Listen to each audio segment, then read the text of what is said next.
Bom dia! Hoje nós vamos começar a fazer a correção das atividades da interpretação do conto Dançando com o Morto. Lembrando que a primeira questão era para vocês retirarem os elementos da narrativa. Questão 1 perguntava: personagem. Quem seriam os personagens do texto? A viúva, o filho e o morto.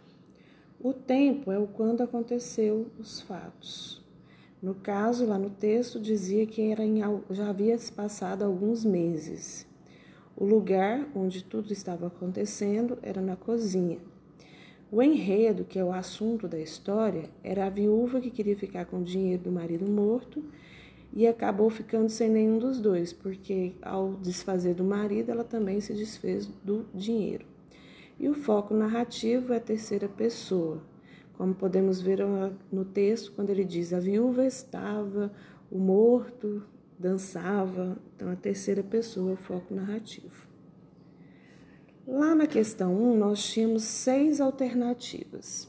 A primeira questão, a alternativa A, perguntava para vocês por que a mulher ficou tão aborrecida com a chegada do finado marido. A resposta correta é porque ele veio atrapalhar ela a contar o dinheiro que encontrou debaixo do colchão. Já na alternativa B, por que a mulher foi buscar o espelho? Para o falecido olhar e ver que tinha morrido mesmo. Na alternativa C, a pergunta é: ao olhar a sua imagem no espelho, o defunto alegou que estava meio abatido e que era falta de exercícios. Diante disso, o que ele resolveu fazer? A resposta correta, resolveu dançar sozinho. Na alternativa D, a mulher viu que um dedo estava caindo, foi a decisão que fez ela resolver a dançar com o morto. Na alternativa E, quando pergunta o que acontecia com o morto quando ele imitava as piruetas da mulher. Quanto mais rápido ele dançava, os pedaços dele iam caindo, que é a resposta correta. Já na alternativa F, a frase do menino, da resposta do menino, diz que a mãe ficou muito triste porque todo o dinheiro que eles tinham foi enterrado com o morto. Questão 2. A palavra grifada é defunto. Essa expressão tem o mesmo sentido de que a palavra morto. Na questão 3, o marido fedia mais que um gambá. Isso aí é porque ele já estava morto há muitos dias. Então, a resposta correta é a letra C.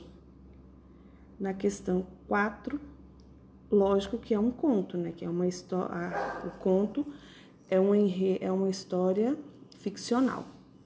Na questão 5, lembrando sobre a linguagem não literária, era correto afirmar exceto uma questão, que é a letra D, que diz que utiliza a linguagem denotativa para expressar o real significado das palavras, sem metáforas ou preocupações artísticas. Essa característica, ela é específica da linguagem literária, então ela não pertence à linguagem não literária.